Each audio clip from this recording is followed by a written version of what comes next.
দেখো তোমরা পুলি পিঠা বানাবো, তার জন্য আটা ফ্রাই করে নিচ্ছি। এখন একটা রুটি বেলে পিঠাটা তৈরি করব। তোমরা দেখতে থাকো কীভাবে পুলি পিঠাটা বানাই। সবগুলা করে নিছি, এখন বেলবো রুটিগুলা। দেখো গোল গোল করে নিছি, এখন রুটি করে নেব।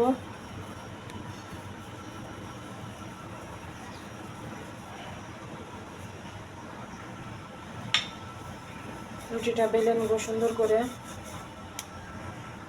আমার রুটিটা বেলা হয়েছে, এখন এই যে নারকেল, এই নারকেলটা দিয়েই পুলি পিঠাটা তৈরি করব। দেখো তোমরা আমি কিভাবে তৈরি করি পিঠাটা।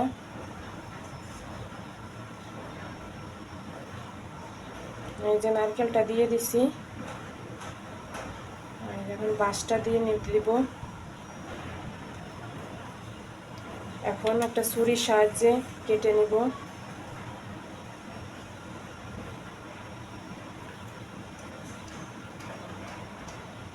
এই যে এখন মুখটারে সুন্দর করে ভেঙে নিব।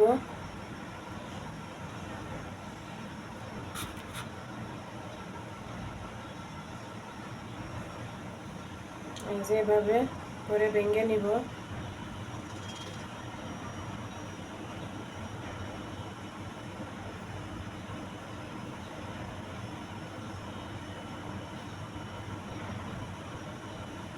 দেখো আমার পিঠাটা কত সুন্দর মুখ ভাঙা হয়েছে। আমি এভাবে সব পিঠেগুলা তৈরি করে নেব। প্লেটে রাখলাম। আমার আরেকটা পিঠা তৈরি হয়ে গেছে, এটাও প্লেটে রাখবো। আমার সব পিঠাগুলা বানানো শেষ।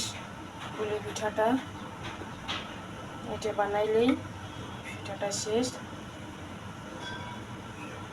তারপরে আমি এগুলা ভাপায়া নিব, ভাজবো না, সিদ্ধ করে নিব ভাপ দিয়ে।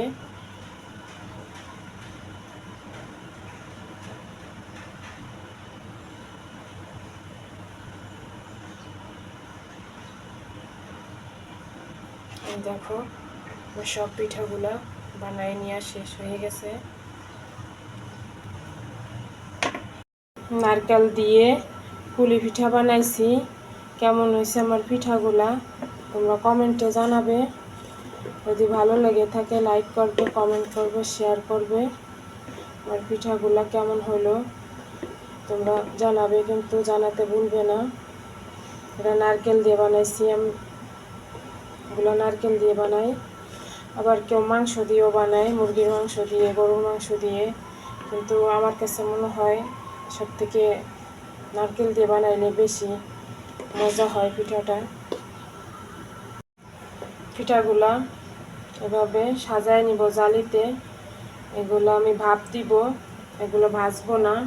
ভাজা পিঠার এক স্বাদ আর এই ভাপ দিয়া পিঠার এক স্বাদ। আমি এভাবে জালিতে করে ভাপ দিয়ে নিব।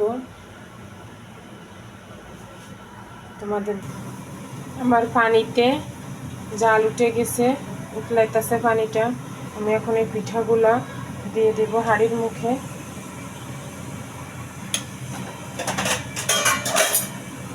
এবার একটা বাটি দিয়ে ঢাকা দিয়ে দেব।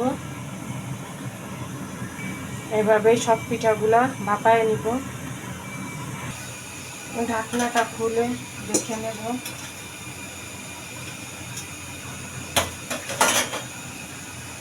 পিঠাটা ভাপানো হয়ে গেছে।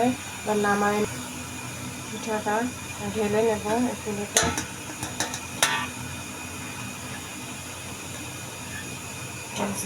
ঢেলে নিয়েছি। এবার এই পিঠাগুলো দিয়ে দেব।